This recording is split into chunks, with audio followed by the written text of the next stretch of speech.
안녕하세요. 저는 경기도에서 반찬 가게를 하고 있는 애청자입니다. 지금도 가게에서 열심히 사연들을 들으며 제 사연을 끄적이고 있는데요. 정말 들으면 들을수록 기가 막힌 사연들이 많더라고요.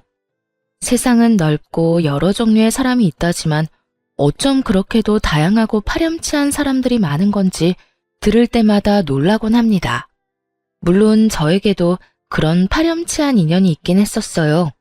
그건 바로 다들 예상하다시피 시댁 식구들과 남편이었어요. 전 그런 남편과 이혼을 한 지 8년이 다 되어 가는데요. 제가 어떤 결혼 생활을 했고 어떻게 이혼하게 되었는지 한번 들어보실래요? 저와 남편은 회사에서 만난 사이였어요. 전 고졸 출신인 경리였고 남편은 4년제 대학을 졸업한 회사 직원이었죠. 당시 제 나이 23살, 남편 나이는 31살. 7살 차이의 남편이 남자로 보이지 않았고 그래서 시선조차 주지 않았는데 어느 순간부터 자꾸만 제 옆을 어슬렁거린다 싶더니 어느 날엔 남편이 대뜸 고백을 해오더라고요. 희원 씨, 저 희원 씨 좋아합니다. 저하고 진지하게 만나주시면 안 될까요? 네? 저를요? 전 상우 씨 남자로 본 적이 단 한 번도 없어요. 나이 차이도 그렇고 전 아직 연애하고 싶은 마음이 없는걸요. 그깟 나이 차이 제가 느껴지지 않게 노력할게요. 그리고 연애가 정 싫으시면 저하고 밥 딱 3번만 먹어주세요. 그 뒤에도 제가 싫으시다면 다신 이런 이야기 꺼내지도 않겠습니다. 결국 전 남편과 밥을 3번 먹게 되었고 그 뒤로도 이어진 적극적인 구애에 결국 연애를 시작하게 되었습니다. 연애를 하는 2년 동안 참 좋았습니다. 중학교를 졸업할 무렵 사고로 부모님을 잃고 늘 혼자였던 제게 든든한 내 편이 생긴 기분이 들기도 했어요. 남편은 연애하는 내내 저에게 큰 버팀목이 되어주며 끊임없이 저의 행복을 응원해 주었어요. 그런 남편을 보며 이런 사람이 내 남편이 되면 좋겠다고 생각을 했고 그렇게 저흰 결혼까지 하게 되었어요. 결혼 과정이 순탄하진 않았어요. 시댁에선 고아나 다름없는 제가 반가울 리 없었고 전 그런 시댁의 반응이 당연하다고 생각했으니까요. 아들, 아무리 생각해도 이건 아니다. 아무리 며느리 자리는 좀 낮춰서 데리고 온다고 한들 부모가 아니, 이건 좀 아니지 않니? 엄마, 그런 말 하지 않기로 했잖아. 그리고 희원이 부모님이 일찍 돌아가신 게 희원이 잘못이야? 그건 어쩔 수 없는 사고였다고 그랬잖아. 보육원에서 자란 것도 아니고 희원이 부모님 희원이 사랑으로 키워주셨고 그래서 그런지 희원이도 따뜻하고 좋은 사람이야. 난 그런 희원이를 사랑하고. 그러니까 엄마도 그런 말로 희원이 상처 주지 마. 내가 많이 사랑하는 사람이야. 아니 이 녀석이. 하여튼 엄마는 이 결혼 좀 더 생각해 봐야겠다. 아무리 생각해도 걸리는 게 한두 가지가 아니야. 네, 알겠습니다. 저 역시 부모님이 반대하시는 결혼은 하고 싶지 않습니다. 부모님이 반대하시는 데엔 이유가 다 있다고 생각하는 주의라 어머님 말씀 잘 알아들었고 염려하시는 일 없도록 하겠습니다. 남편을 사랑하지 않았던 건 아니었어요. 하지만 반대하는 결혼은 저도 싫었던 터라 저 역시 결혼을 하지 않겠다고 했고 저를 도저히 포기할 수 없었던 남편이 시댁과 저를 오가며 끊임없이 노력한 끝에 결혼을 하게 되었습니다. 그렇게까지 반대하던 시댁도 결국엔 허락을 했으니 잘 지낼 수 있을 거라 생각했는데 그건 저의 착각이었어요. 결혼을 하고 난 후 시모는 결혼 허락이 무색할 만큼 저를 홀대하기 시작했어요. 처음엔 그 홀대가 참 무섭더라고요. 드디어 저에게도 가족이 생겼다고 생각하며 정말 친부모님처럼 모시고 살고 싶은 마음이 가득했는데 이런 저의 마음과는 달리 저에게 돌아오는 건 모진 홀대였으니까요. 나이가 어려서 애라도 빨리 가질 거라고 생각했더니 그것도 아니고 널 도대체 어디에다 쓴단 말이니? 고아나 다름없어서 보고 배운 것도 없어. 그렇다고 배우기를 많이 배웠나? 고작 고등학교 겨우 졸업해서 회사 격리나 하던 거 며느리로 받았더니 도무지 영 쓸 데가 있어야지. 네, 원. 너 임신하려는 노력은 하고 있는 거지? 혹시나 하는 말인데 신혼생활 어쩌고 하면서 임신 미루고 있는 거면 당장 쫓겨날 줄 알아? 아니에요. 남편도 그렇고 저도 그렇고 임신하려고 노력하고 있어요. 그러니까 조금만 더 기다려 주세요. 넌 매번 기다려달라고 하더라. 도대체 언제까지 기다리라는 말인지. 하여튼 난 분명 말했다. 허튼 생각하면 당장 쫓아낼 거라고. 네, 죄송해요. 그 죄송하다는 말도 이젠 지겹다 지겨워. 참 바보 같지 않나요? 쫓겨날 줄 알라는 으름장에도 아무 말도 하지 못하고 도리어 죄송하다고 하는 꼴이 지금 생각하면 참 한심하기 그지없지만 그때 전 힘들게 가지게 된 가족이 너무나도 소중했고 이런 대우는 참으면 안 된다는 걸 알지 못할 정도로 어렸습니다. 거기에다 결혼을 하며 일까지 그만두게 되었으니 저에게 조언을 해줄 사람이 곁에 없었던 것이었죠. 그야말로 단절된 생활 속에 반복되는 홀대. 어느 순간 그 모든 것이 익숙해지던 어느 날 새로운 가족이 생겼어요. 그건 바로 동서였어요.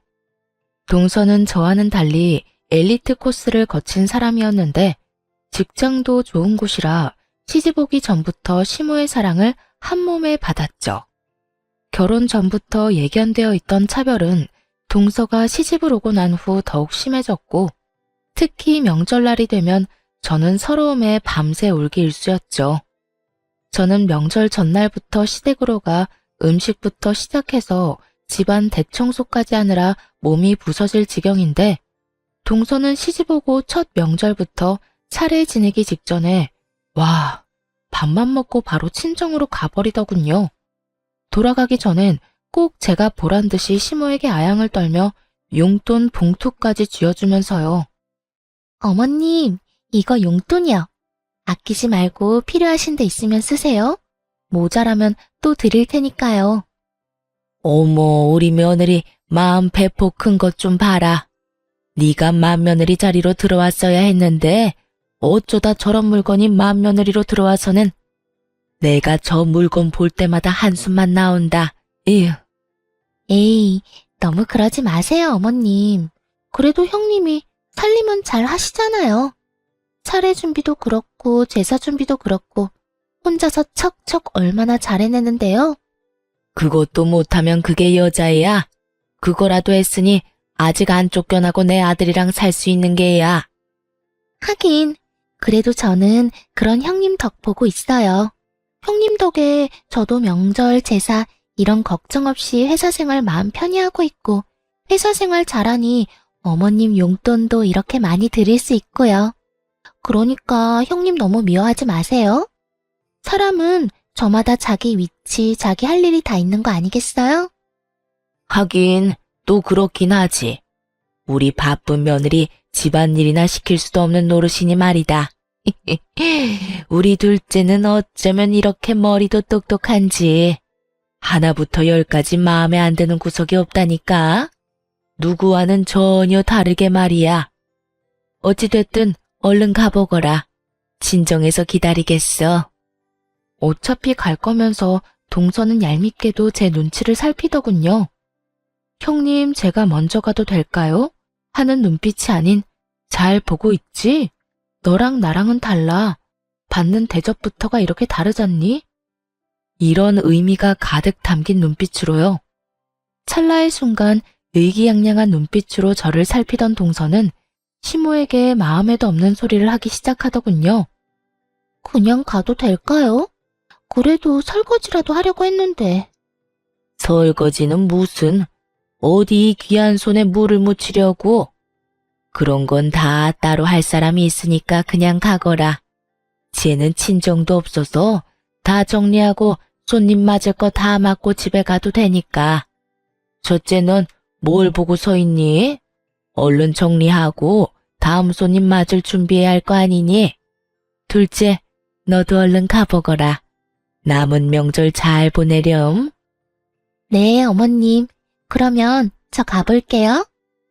뻔히 제가 옆에 있는데도 불구하고 제겐 인사 한마디 없이 가버리는 동서와 그런 동서를 버선발로 배웅하는 시모. 저는 점점 지쳐갔고 그런 지친 저에게 유일한 숨 쉴 곳은 남편이었는데 남편 역시 변해가기 시작하더군요. 아, 힘들다. 역시 우리 집이 최고야. 명절을 무사히 보내고 집에 도착한 제가 한 말은 딱 이 말뿐이었어요. 그런데 남편이 그런 저에게 다짜고짜 소리를 지르며 짜증을 내기 시작했어요.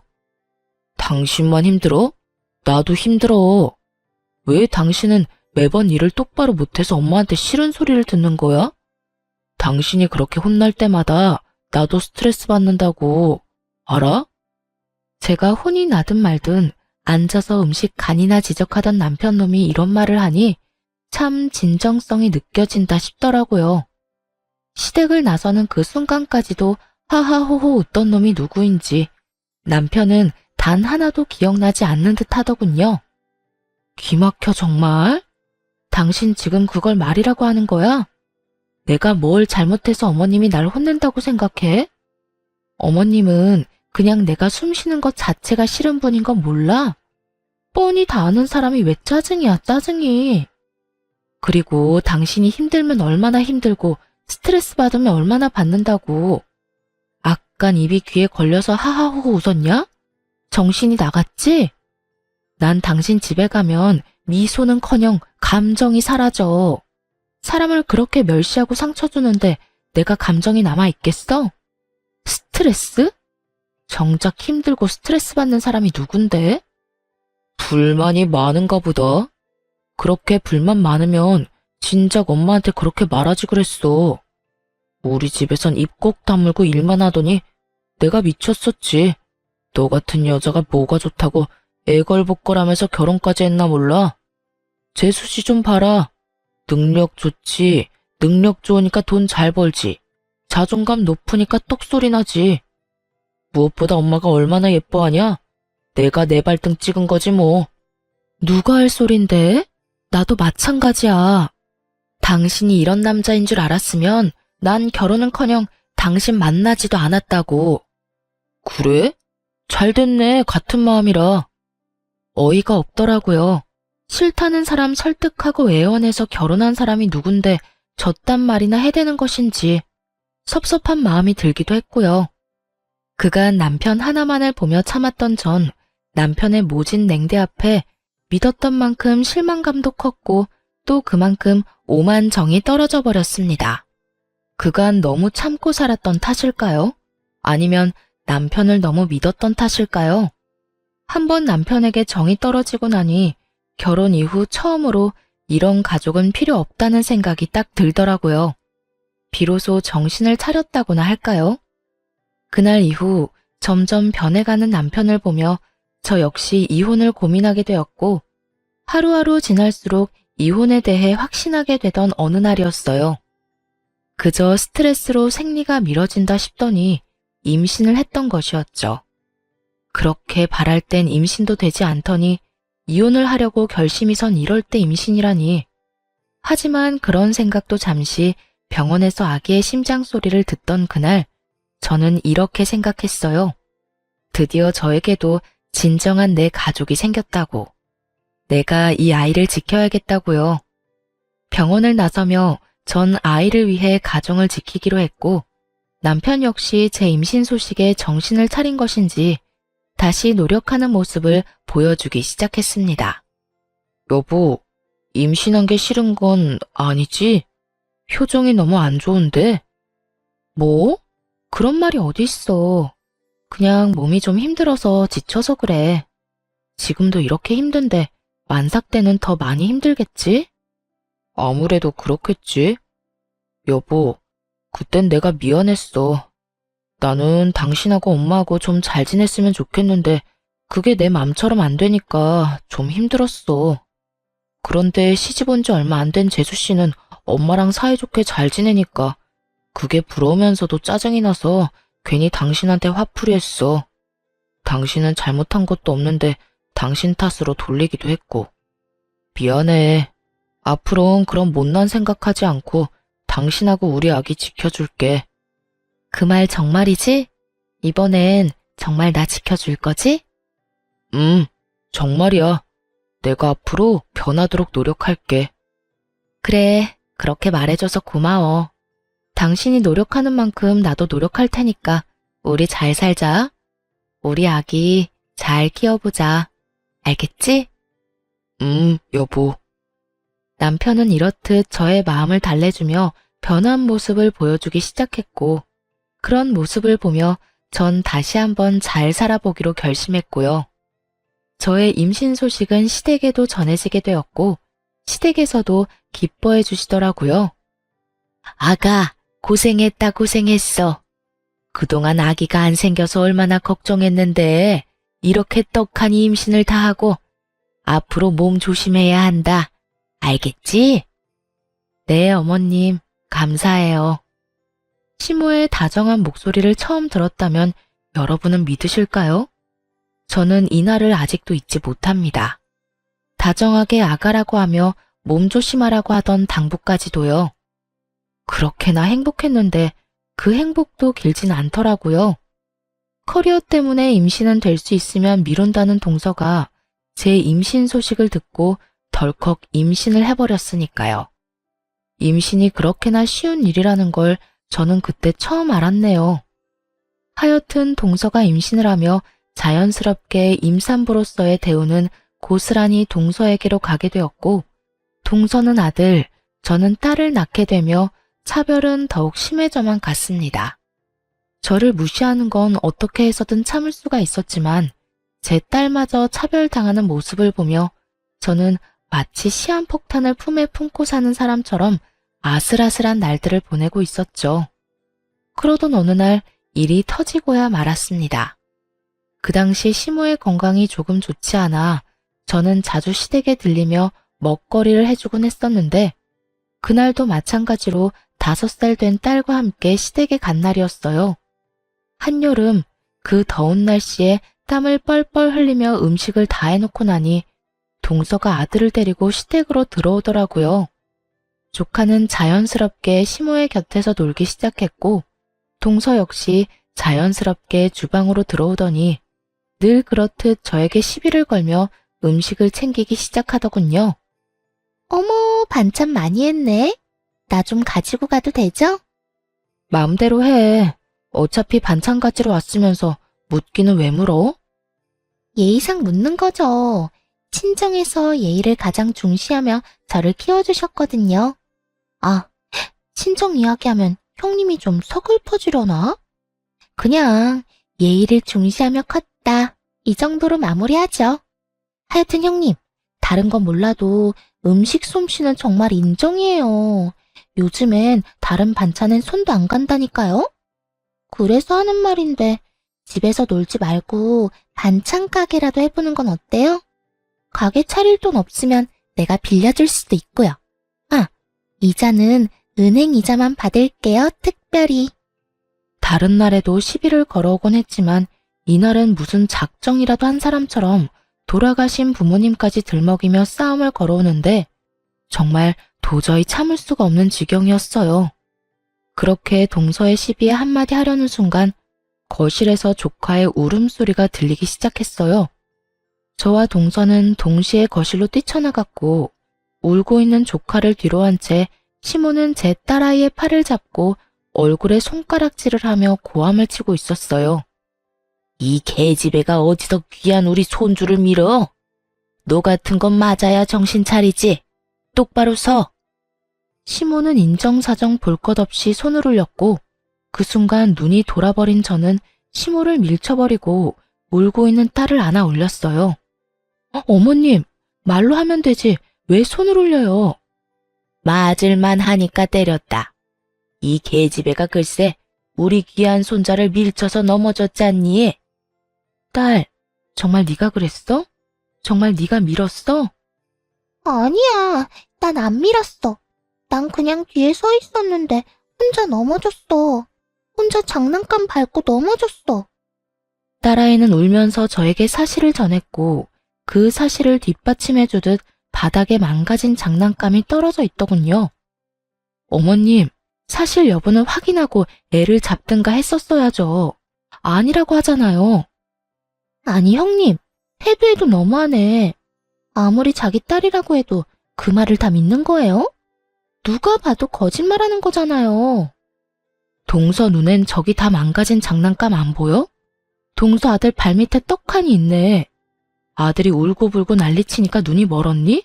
장님이 돼버렸어? 상황 파악 못하고 소리 질러대지 말고 그 입 다물어. 진짜 눈알 돌아버리게 화난 사람은 지금 따로 있으니까.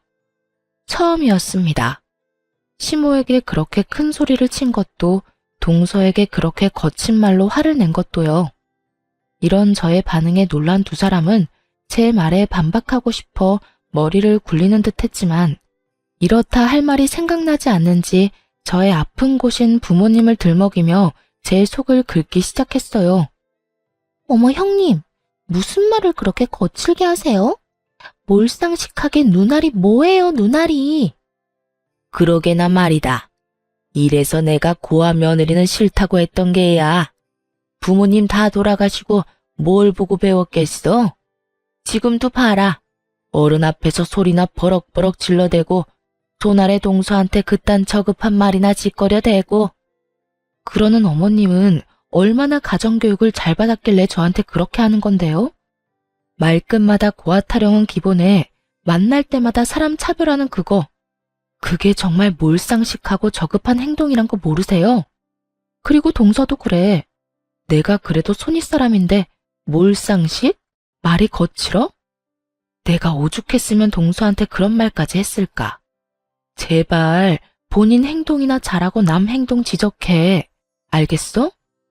저는 그간 쌓였던 울분을 토해내듯 화를 냈고, 그런 제 모습에 동서는 욕을 섞어가며 화를 내더라고요. 내가 뭘 어떻게 했다고 이래라 저래라야? 그러는 네 행동이나 똑바로 해. 사회에서 만나면 눈도 못 마주치련 그래도 형님이라고 형님 대접해줬더니 뭐? 내 행동이나 똑바로 하라고? 어디서 꼴 같지도 않게 고아가 행동 지적이야. 연? 보아하니 욕이 들어먹고 싶어서 안달한 것 같으니까 소원대로 해줄게. 야, 이년아, 내가 고아인데 네가 보태준 거라도 있어? 우리 부모님 사고로 한날 한시에 돌아가셨는데 보태준 거라도 있냐고. 어디서 나이도 어린 년이 꼬박꼬박 말끝마다 고아 타령이야? 네 잘난 부모가 그렇게 가르쳤니? 그렇지 않고서야 배웠다는 년이 말끝마다 남의 상처 후벼 파는 짓을 아무렇지 않게 할 수가 있어? 뭐라고? 너 지금 말 다 했어? 꼭 할 말 없는 사람들이 그런 말 하더라. 말 다 했냐고 말이야. 내가 말 다 했다고 하면 어쩔 거고 덜 했다고 하면 어쩔 건데? 뭐 어떻게 하지도 못할 거면서 묻기는 왜 물어? 시간 엄청 많은가 보지? 뭐야? 이 인연이? 할 말이 없으면 그냥 안 하면 되지 왜 욕을 하고 그런데? 누가 욕하면 무서워할 줄 알아? 동서, 나도 욕 잘하고 나도 성깔 있어. 그러니까 앞으로 까불지 말고 나한테 괜히 엉겨붙어서 시비도 걸지 마. 알겠어? 어머님, 저 먼저 가볼게요. 그리고 앞으론 반찬 못 해드리니까 알아서 챙겨 드세요. 정 그대로 집으로 돌아와 버렸고 퇴근을 하고 돌아온 남편은 단편적인 상황만을 들은 채 저에게 화를 내기 시작하더라고요. 당신 제정신이야? 오늘 엄마한테 대들었다면서? 그뿐이야. 재수 씨한테 욕까지 했다는데 도대체 왜 그랬어? 당신 그렇게 막 나가는 사람 아니었잖아. 당신 엄마가 그래? 내가 그랬다고? 당신 말대로 내가 그런 사람이 아닌데 그랬을 때는 이유가 다 있지 않겠어? 그러니까 이유를 말해보라고. 당신 딸 오늘 당신 엄마한테 맞을 뻔했어. 그것도 당신 딸은 동서 아들 밀친 적도 없는데 혼자 넘어진 손주 보고 어머니 혼자 오해하시고 5살밖에 되지 않은 손녀를 얼마나 잡아댔는지 알아? 그래서 내가 하지 말라고 소리 좀 쳤어. 그게 그렇게 잘못된 일이야? 그게 배운 거 없이 커서 그렇다는 소리까지 들을 일이냐고. 그리고 내가 먼저 욕한 적 없어. 동서한테 버릇없이 굴지 말라고 하니까 동서가 먼저 나한테 이년저년거리더라. 평소에 날 얼마나 무시했으면 그런 말을 아무렇지 않게 할 수가 있는지. 아, 나보고 고하라고도 하더라? 내가 그 말 듣고 참고만 있었어야 했어? 제 말을 들은 남편은 충격이 큰 듯 아무 말도 하지 못하고 있더라고요. 그도 그런 것이 은연중에 제가 무시를 당한다는 것은 알고 있었지만 이렇게 심한 모욕까지 당하고 있다는 것은 알지 못했던 터라 더욱 놀란 듯 했어요. 남편은 어찌되었든 시모에게 함부로 한 저에게 화가 난 것은 맞지만 동서의 행동과 시모가 딸에게 한 행동만큼은 절대로 그냥 넘기지 않겠다고 하며 화를 내더군요. 남편은 시모에게 전화를 했고 남편의 닥달에 화가 난 시모의 목소리가 저에게까지 들려오더라고요. 엄마, 어떻게 그럴 수가 있어? 엄마한텐 손자만 손주야? 손녀는 손주도 아니야? 우리 딸이 아니라고 했다며. 우리 딸이 민 거 아니라고 했다는데 어떻게 그 어린애를 무식하게 밀어대? 그래, 그 점은 내가 오해했어. 그래서 미안하게 생각하고 있고. 그런데 사람이 살다 보면 그럴 수도 있는 거지. 그게 뭐 그렇게 큰 문제라고 엄마한테 이렇게 화를 내는 게야? 엄만 지금 그게 미안한 사람이 할 태도야? 그리고 내가 지금 화 안 나게 생겼어? 아까 엄마가 나한테 전화할 땐 엄마 잘못한 건 하나도 말 안 하고 집사람이 엄마한테 말대꾸하고 욕했다는 말만 했잖아. 엄마가 그렇게 말하면 내가 집사람이랑 싸울 거라는 생각은 못했어?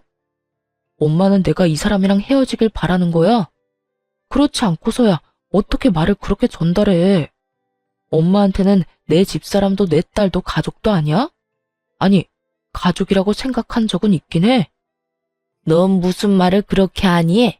도대체 네 집사람은 말을 어떻게 전했길래 네가 이런 말까지 하는 게야? 하여튼 못 배운 년이 하는 짓도 어쩌면 그렇게 저급한지. 네 집사람 옆에 있니? 바꿔봐라. 도대체 어떤 말을 어떻게 전했는지 그 입으로 드러나 보게. 적어도 엄마보단 사실 그대로 전했으니 집사람한테 뭐라고 할 생각하지 마. 그리고 집사람한테 그딴 식으로 말하는 것도 그만하고. 이제 이 사람도 한 아이의 엄마야. 거기에 맞는 대우 정도는 해주라고. 남편은 전화를 끊어버렸고 단호하게 끊은 전화만큼 화가 단단히 나 보이더군요. 그 뒤 남편이 어떻게 할지는 남편 문제였고 전 그 길로 시댁의 발길을 끊어버렸습니다. 시댁 하나 끊어냈을 뿐인데 여유 시간이 생기다 못해 넘쳐나더라고요. 그간 틈만 나면 호구짓거리를 하고 사느라 아이를 어린이집에 보내고 난 후에 주어지는 여유로운 시간을 즐긴 적이 없었던 것이었어요. 그 여유로운 시간이 좋으면서도 그 시간을 처음 가져보는 제가 얼마나 한심하고도 불쌍했는지 모릅니다. 예쁨 한번 받아보겠다고 그 고생을 했는데 결국엔 예쁨 한번 제대로 받지 못하고 연까지 끊어버렸으니 말이죠. 어찌되었든 그제라도 주어진 시간을 잘 쓰자는 생각이 들었고 어느 정도 쉬고 나니 그저 놀기보단 뭐라도 해보고 싶다는 생각이 들더라고요. 그때 동서의 말이 떠올랐어요. 다른 건 몰라도 음식 솜씨만큼은 최고라는 그 말이요. 동서 입맛이야말로 까다롭다는 걸 누구보다 더 잘 알던 저였기에 전 반찬 가게를 열기로 마음먹게 되었어요. 남편의 도움을 받을 수도 있었지만 그러지 않았습니다. 전 그간 쓰고 남겨뒀던 부모님의 유산으로 자그마하게 반찬집을 열게 되었고 딸을 케어해야 한 탓에 긴 시간을 쓸 순 없었지만 시간 대비 꽤 괜찮은 수익을 얻을 수 있었어요. 하루가 다르게 매출은 올라가고 있었고 전 활기를 되찾으며 자존감도 되찾고 있었습니다. 이런 저의 변화를 남편은 눈치채지 못하고 있었는데 그 당시 남편은 이런 저의 변화를 알 노력조차 하지 않을 만큼 가정에 관심이 없었어요. 여보, 저기 나 할 말이 있는데. 나 피곤해. 중요한 말 아니면 나중에 해. 늘 이런 식이었던 터라 반찬 가게를 하고 있다는 사실조차 말할 틈이 없던 상황이었죠. 그렇게 비밀로 할 생각도 없던 비밀이 생기는 사이 남편의 행동은 점점 이상해지더군요. 외박을 한다거나 퇴근 시간이 늦어진다거나 하는 일은 없었지만 딸을 대하는 행동이 달라졌달까요? 다른 건 몰라도 딸에게만큼은 진심으로 잘 대하던 남편이었는데 그마저도 소홀해진다 싶더니 어느 순간부턴 딸과 눈조차 마주치지 않는 날들이 길어지더라고요. 저는 직감적으로 남편에게 다른 여자가 생겼음을 알아챘고 저의 예상대로 남편은 다른 사람도 아닌 회사 격리 직원과 바람이 났던 것이었어요. 많이 본 상황에 그저 웃음만 나더라고요. 다른 사람도 아닌 제가 과거에 일하던 그 자리에서 지금 현재 일하고 있는 격리라니 어이가 없기도 하고요. 제가 결정적으로 남편의 외도를 알게 된 것은 편지였어요. 글쎄 상간녀가 40대 유부남 남편을 위해 쓴 편지를 남편의 옷가지에서 발견하게 된 것이었죠. 그중 뇌리에 담긴 구절이 있습니다. 자기야, 우리는 이렇게 사랑하고 애절한데 우리의 사랑을 마음껏 드러내지도 못하는 이 현실이 너무 슬프다. 그저 우리가 조금 늦게 만나고 조금 늦게 깨달은 것뿐인데 그걸 외도라고 손가락질할 사람들이 밉기도 하고 말이야. 사랑이 죄는 아닌데 자기도 그렇게 생각하지? 이 무슨 고귀한 척인지 모르겠더라고요. 네, 사랑은 죄가 아니겠죠. 하지만 불륜은 죄가 되지 않을까요? 이렇게 한 사람 인생을 송두리째 망가뜨리고 나아가 내 딸의 아빠 자리마저 빼앗아가는 것이 불륜인데 어떻게 그걸 죄가 아니라고 할 수 있는 것인지 손편지 귀한 요즘 세상에 편지까지 써주면서 추악한 외도를 풋풋한 연애로 포장하는 두 연놈을 보며 저는 이혼을 결심하며 이만 남편을 놓아주기로 했습니다. 어차피 자식 생각해서 이혼 결혼이었고 여자에게 미쳐서 딸에게마저 소홀한 남편은 저도 필요가 없었으니까요. 증거야 남편 놈의 휴대전화를 통해 차고 넘치게 확보한 상태였고 남편에게 이혼 통보를 하던 날 남편의 반응이 저의 마음을 더 확고하게 해주었어요. 이거 좀 볼래? 이게 다 뭔데? 뭐긴 뭐야. 당신이 다른 여자가 생겼다는 증거들이지. 알아보니 당신 회사 격리더라. 어디서 많이 본 장면 아니야? 내가 그 자리에서 일할 때 당신이 나한테 한 말 나 아직도 기억해. 다른 건 몰라도 가족 없는 외로움을 느끼지 않게 든든한 가족이 돼준다고 했어, 당신. 이런 게 든든한 가족인지 미처 몰랐지 뭐야? 도대체 언제부터 알고 있었던 거야? 혹시 내 뒷조사했어? 뒷조사는 무슨. 이 편지 옷에다 넣어두고 안 뺐더라? 이 정도면 그냥 들키고 싶어서 안 달란 거 아니야? 아, 그게 거기 있었어? 어쩐지 아무리 찾아도 없더라고. 아, 다 됐고. 그래서 이혼하자고? 그래, 해, 이혼. 차라리 잘 됐어. 나도 당신이랑 계속 이대로 사는 게 맞나 고민했거든. 이참에 이혼하고 새 출발하지 뭐. 아참, 애는 내가 키운다. 뭐? 네가 뭔데 애를 키워. 바람나서 이혼하는 주제에 헛된 기대하지 말고 조용히 위자료나 내놓고 빨리 이혼할 생각이나 해. 참나, 너 내가 애 주면 키울 능력이나 돼? 왜? 너처럼 구질구질하게 키우게? 나는 그 꼴은 못 보겠는데 어떻게 하지? 경력 단절이라 취업이 되길 하겠어. 그렇다고 능력이 되기래. 괜히 한순간 잘못된 선택으로 애까지 고생시키지 말고 내가 키운다고 할 때 순순히 내놔. 애가 물건도 아니고 물건 달라는 듯 내놓으란 남편을 보며 정말 갈 때까지 갔구나 싶더군요. 무슨 일이 있어도 딸만큼은 포기할 수 없었던 전 사실 반찬 가게를 하고 있음을 이야기해 주기로 했죠. 그딴 걱정은 하지 마. 당신이 바람 피우면서 정신 못 차리고 다니는 사이에 나 가게 열었어. 반찬 가게. 뭐? 반찬 가게? 무슨 돈이 있어서? 당신 혹시 나 몰래 딴 주머니 찼어? 야, 딴 주머니 찰 돈이나 주고 그딴 소리를 해. 겨우 생활만 가능한 돈 주면서 생색이란 생색은 다 냈던 거 기억 안 나나 봐? 내 가게에 당신 돈 땡전 한 푼 들어간 거 없으니까 괜히 침 흘릴 생각하지 말고 내 돈벌이는 내가 충분히 하고 있으니까 양육권이나 포기해. 네가 포기해. 반찬 가게 그거 해봤자 얼마나 번다고. 언제 망할지도 모르는 반찬 가게 뭐라고 내 딸을 데려간다 만다야. 망하라고 아예 고사를 지내지 그래? 어찌됐든 다른 여자의 미친 남자한테 나 역시 내 딸 보낼 생각 없으니까 그냥 소송으로 해결해보자. 둘 다 포기가 안 되면 소송이라도 해야지. 이렇듯 남편과 전 한치의 양보도 없었고 결국 소송으로 양육권을 가져오게 되었습니다. 큰소리치던 남편은 양육권, 재산 분할, 위자료, 그 어떤 것 하나 자기 뜻대로 되지 않자 항소했지만 그 역시 결과는 같았습니다. 상간녀 소송 역시 큰 금액의 위자료를 받을 수 있었고요. 그렇게 이혼하고 난 후 1년 가까운 시간 동안 저와 딸은 평화로운 날을 보내고 있었어요. 딸 역시 이혼을 하고 난 후 제가 더욱 집중해서 돌볼 뿐만 아니라 더 많은 사랑을 쏟아주니 더욱 안정된 모습을 보여주더라고요. 그렇게 딸과 행복한 시간을 보내던 어느 날 동서에게 전화가 오더라고요. 그간 연락해온 적이 단 한 번도 없었던 터라 무슨 일인가 하는 마음에 전화를 받게 되었습니다. 무슨 일이야? 형님, 요즘 왜 이렇게 연락이 뜸하세요? 무슨 일 있으세요? 아주버님도 그렇고 형님도 그렇고 연락도 없고 시댁에 오지도 않아서 전화해봤어요. 말하는 꼴을 보니 제가 이혼한 것을 전혀 모르고 있는 듯 했어요. 이혼을 했다고 해야 하나 고민하지 않은 것은 아니었지만 괜한 말을 했다가 말이 더 길어질 것 같아 그냥 전화를 끊어버리려던 순간이었어요. 아, 그래? 아무 일 없어? 동서도 아무 일 없지?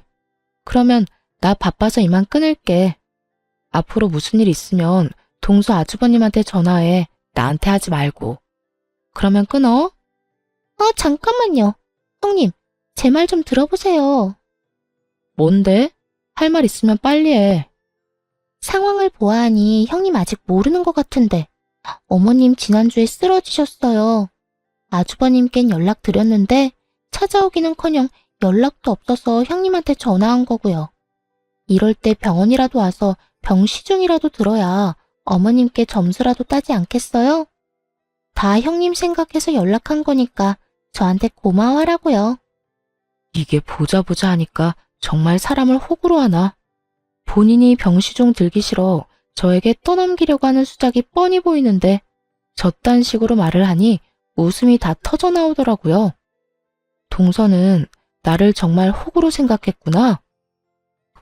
호구라니, 제가 언제요? 지금 하는 꼴이 그렇잖아. 지난 1년 동안 안부 연락 한 통 없다가 어머님 쓰러지시니까 연락해서 뭐? 이럴 때 잘 보이라고? 차라리 솔직하게 동서가 병시중 들기 싫으니까 나한테 도와달라고 부탁이라도 하든가. 이게 뭐야 속보이게? 동서도 참 알만하다. 그래요. 형님이 그렇게까지 말하니까 솔직하게 말할게요. 저 어머님 병시중 들 생각도 없고 들어야 할 필요도 못 느끼겠어요. 제가 맏며느리도 아니고 엄연히 맏며느리가 따로 있는데 왜 제가 그런 힘든 일을 해야 해요? 그렇게 힘든 일은 능력도 없고 할 일도 없어서 시간이 남아도는 형님이 해야 하는 일 아니냐고요. 제가 누누이 말했었죠? 사람마다 맞는 위치와 해야 할 일이 있다고요. 지금 형님이 해야 할 일은 어머님 시중 드는 일이라고요. 할 일이 없기도 하고 능력도 없는데 거기에다 맏며느리, 딱 형님 일이잖아요. 정말 난년은 난년이다 싶더군요. 그렇지 않고서야 어떻게 저런 얄밉고도 말 같지 않은 말을 사람 말같이 할 수가 있는지 대단하다는 생각이 들었으니까요. 동서는 확신에 찬 목소리로 저에게 호구짓을 강요하고 있었고 전 그런 동서에게 통쾌한 사실을 알려주기로 했습니다. 듣고 보니 다 맞네. 할 일도 없고 능력도 없고 거기에다 맏며느리가 어머님 시중해야 하겠네. 그렇죠? 그렇다니까. 그러니까 당장 내일부터, 아니, 오늘부터 와서 어머님 시중 좀 드세요. 무슨 노인네가 아파서 그런가 얼마나 꼬장꼬장한지 내가 정말 미쳐버리기 직전이라고요. 동서, 나 못 가. 난 이제 그 집 맏며느리 아니거든. 네? 그게 무슨 말이에요? 몰랐나 본데 나 이혼한 지 1년이 다 돼가. 그 빌어먹을 인간이 바람나서 이혼했는데 상황이 이렇게 되고 보니 그 인간이 내 인생 꽃피게 해주려고 바람까지 피워줬나 싶네. 그 덕분에 노인네 병시중은 피할 수 있었으니 말이야. 그 인간한테 감사할 날이 다오네. 정말 그렇지 않나요? 만약 그때 남편이 바람을 피우지 않아 이날 이때껏 살고 있었다면 제가 꼼짝없이 그 병시중을 들어야만 했을 텐데 하필 그 타이밍에 저에게 딱 들켜 이혼을 해버렸으니 말이에요. 그 순간 얼마나 기분이 좋은지 저는 신나게 웃어버렸고 동서는 믿을 수 없다는 듯 고래고래 소리를 지르며 발악을 하더라고요. 지금 웃음이 나요? 지금 이 상황이 웃기냐고. 누구 마음대로 이혼하고 난리야? 바람 피운 게 뭐 대수라고 이혼을 했냐고. 이제 어떻게 해. 꼼짝없이 내가 저 노인네 떠맡게 됐는데 이제 어떻게 하냐고. 지금 일주일 병시중도 끔찍한데 앞으로 어떻게 해? 그 순간이었어요. 동서가 미쳐 날뛰는 소리와 함께 서방님의 목소리가 들려오더라고요. 이게 다 무슨 소리야? 당신 지금 우리 엄마한테 노인네라고 했어? 끔찍! 당신 우리 엄마 시중 드는 게 그렇게 끔찍했어? 아니, 그게 아니라 여보. 내 말은 그게 아니었어. 두 사람이 다투는 소리가 들려왔고 전 전화를 끊어버렸어요. 평소 전시모라면 끔찍하던 전시동생이니 그 끝은 뻔하지 않겠어요. 그 후론 한동안 조용하다 싶었는데 반년쯤 지났을 때 전 남편에게서 연락이 오더군요. 그 당시까지 남편은 딸아이를 한 번도 보러 오지도 보고 싶다는 말조차 없었지만 혹시나 하는 마음에 연락할 방법은 열어두었던 것이었죠. 아무리 제가 이혼을 했다고 한들 제 마음대로 천륜을 끊을 수 없는 것이기도 했고 딸아이가 아빠가 보고 싶다고 한다면 언제든 만나게 해주고 싶었으니까요.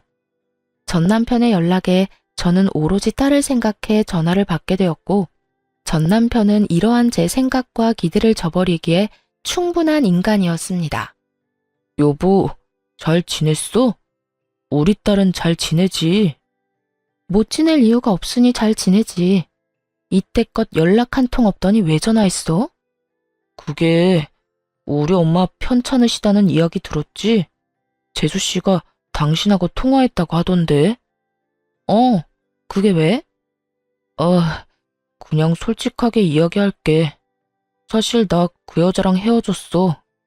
당신이랑 이혼하고 결혼은 따로 안 하고 같이 살긴 했는데 글쎄 그 여자가 우리 엄마 쓰러졌다는 소식 듣더니 사람이 변하더라고.